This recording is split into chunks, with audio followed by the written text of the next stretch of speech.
દક્ષિણ ગુજરાતમાં મેઘરાજાએ ફરી એકવાર તોફાની બેટિંગ કરી છે। વલસાડ અને નવસારી જિલ્લામાં રાતભર અને સવારથી ધોધમાર વરસાદ વરસતા અનેક વિસ્તારો જળબંબાકાર બની ગયા છે। દક્ષિણ ગુજરાતમાં મેઘરાજાએ ફરી એકવાર તોફાની બેટિંગ કરી છે। વલસાડ અને નવસારી જિલ્લામાં રાતભર અને સવારથી ધોધમાર વરસાદ વરસતા અનેક વિસ્તારો જળબંબાકાર બની ગયા છે। વલસાડના દાણા મજાર યોગેશ્વર સોસાયટી સહિત અનેક વિસ્તારોમાં પાણી ભરાતા લોકો અને વેપારીઓએ ભારે હાલાકીનો સામનો કરી રહ્યા છે।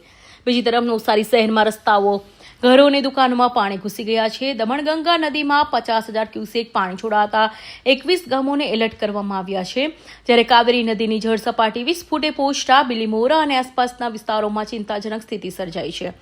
ગુજરાતમાં વરસાદને કારણે 10 જિલ્લાઓમાં 224 રસ્તા બંધ, સૌથી વધુ વલસાડમાં 110 માર્ગો બંધ કરાયા છે। થોડુંક પાણી વધ્યું છે। આપણા જિલ્લામાં રેડ એલર્ટ છે આખા જિલ્લામાં, અને ગયા 24 કલાકમાં થોડી વધારે વરસાદ થયેલી છે। તો આપણા વહીવટી તંત્રમાં બધા જે ઓફિસર છે, ફિલ્ડ ઓફિસર, મામલતદાર, ટીડીઓ શ્રી, સીઓ અને એમની આખી ટીમો અને પોલીસ તંત્ર આખું ફિલ્ડ ઉપર જ છે। અમે પણ કાલે ધરમપુર, વલસાડની મુલાકાત લીધેલી હતી। આજ સવારે પણ જે નીચાણના વિસ્તાર છે મેં પણ મુલાકાત લીધેલી છે, અને સાવચેતીના ભાગરૂપે અમુક વિસ્તારોમાંથી, દાખલા તરીકે આપણા કાશ્મીર નગર છે ત્યાંથી અમુક લોકો ખસેડવામાં આવેલા છે, પરંતુ આવી કોઈ ચિંતાજનક વાત અત્યાર સુધી જિલ્લામાં નથી। એનડીઆરએફની, એસડીઆરએફની ટીમો પણ સ્ટેન્ડ બાય ઉપર છે। તો આખું તંત્ર કોઈ પણ આવી સ્થિતિ સર્જાય આ માટે તૈયાર છે।